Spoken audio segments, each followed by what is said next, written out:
A ver, en el norte de México existe un estado que simplemente desafía todas las expectativas. No estamos hablando nada más de un líder industrial, ¿eh? Es una región con una identidad que se forjó literal en el puro desafío. Así que hoy vamos a desmenuzar las piezas que armaron el gran motor económico de México, Nuevo León. Y aquí viene la pregunta del millón, ¿no? ¿Cómo es que una región semiárida, que históricamente estuvo aislada del centro del país, se las arregló para convertirse en la potencia industrial de México? O sea, ¿cómo pasó? Miren, para que nos demos una idea de la dimensión de esto, piensen en esto. Tienen apenas el 4% de la población de todo el país, solo el 4%.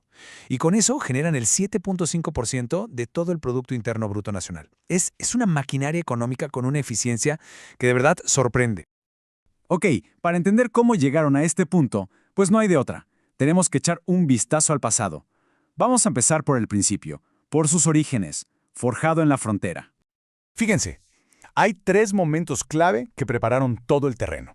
El primero, en 1848, el famoso Tratado de Guadalupe Hidalgo. Sí, fue una pérdida terrible para México, pero, irónicamente, esto convirtió a Nuevo León en un estado fronterizo súper estratégico. Luego, décadas después, llega el Porfiriato y le da un empujón al norte con políticas fiscales que les favorecían. Y para 1886, Monterrey da un paso que fue, importantísimo. Funda la primera Cámara de Comercio de todo el país. O sea, desde el principio, sus empresarios ya estaban organizados. Y es que esta distancia del poder central, forjó un espíritu único de, si no lo hacemos nosotros, nadie lo va a hacer. No era cosa de sentarse a esperar ayuda, para nada. Se trataba de crearla. Esa resistencia a que los controlaran desde el centro se metió, literal, en su ADN. Se convirtió en la base de su identidad y, claro, de su desarrollo. Pero bueno, esa mentalidad tan independiente no se iba a quedar solo en la política, ¿verdad? Claro que no. Se metió de lleno en su forma de hacer negocios, una forma, la verdad, completamente diferente. A esto se le conoce como capitalismo con conciencia. Y el concepto clave aquí es este: capitalismo social. La idea no era nada más generar dinero y ya. No. Era un modelo que buscaba las ganancias, claro, pero al mismo tiempo tenía un compromiso real con el bienestar, la educación y, sobre todo, la lealtad de sus trabajadores. El contraste con otros lugares es brutal.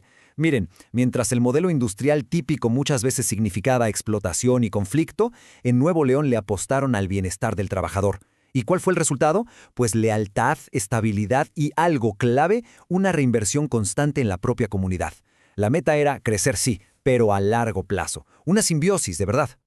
Y para que esto no suene a pura teoría, vamos a un ejemplo real. La cervecería Cuauhtémoc. Ellos no se limitaron a dar empleos y ya, para nada. Construyeron colonias enteras para sus trabajadores, crearon cooperativas de consumo, clubes deportivos, hasta escuelas técnicas. La visión era clarísima. Invertir en su gente era, sin duda, invertir en el futuro de la empresa.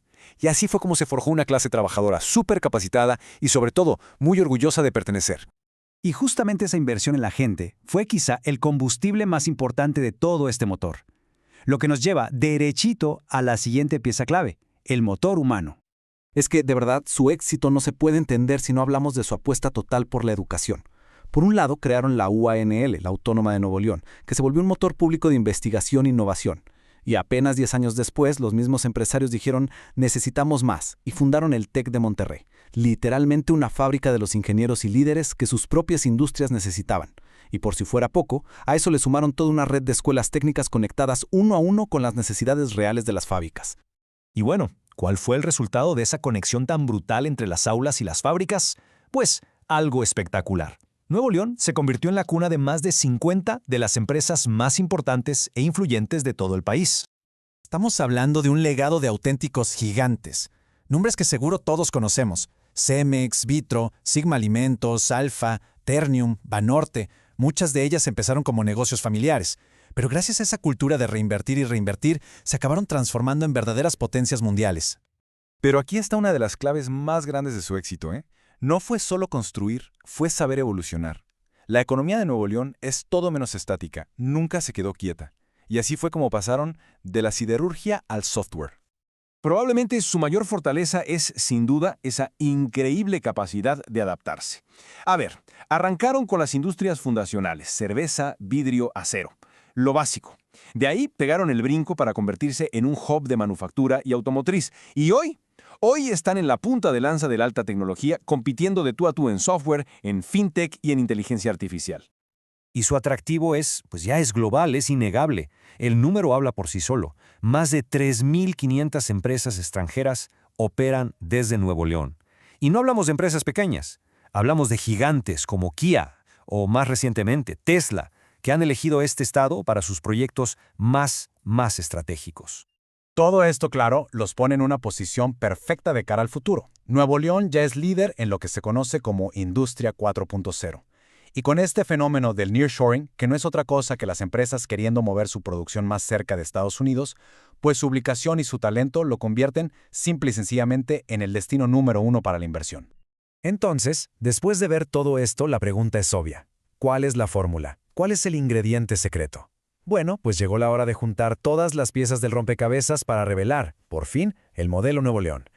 El primer pilar, y quizá el más importante, es la colaboración. Miren, aquí el gobierno, la industria privada y las universidades no trabajan cada uno por su lado. Para nada. Funcionan en total sincronía, como los engranajes de un reloj suizo. Planean el futuro juntos. Punto. Pero más allá de cualquier plan o estrategia, está el factor que no se puede medir, el factor humano, la famosa cultura regiomontana. Y esto es una ética de trabajo de hierro, una cultura del ahorro muy arraigada, la idea de reinvertir siempre las ganancias y, por supuesto, un orgullo regional enorme. Es, como dicen, el motor intangible, pero créanme, es el más poderoso de todos.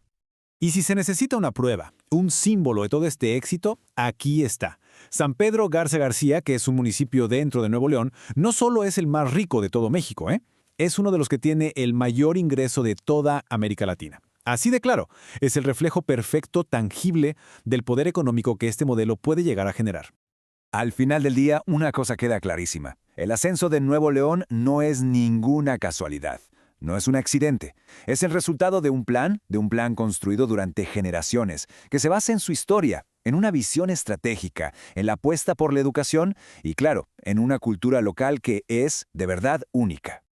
Y todo esto nos deja con una última pregunta, una pregunta para la reflexión. Con todo lo que hemos visto, ¿es el modelo de Nuevo León el camino a seguir para el futuro de México? Esa es una pregunta que, sin lugar a dudas, va a definir gran parte del debate sobre el rumbo que debe tomar el país.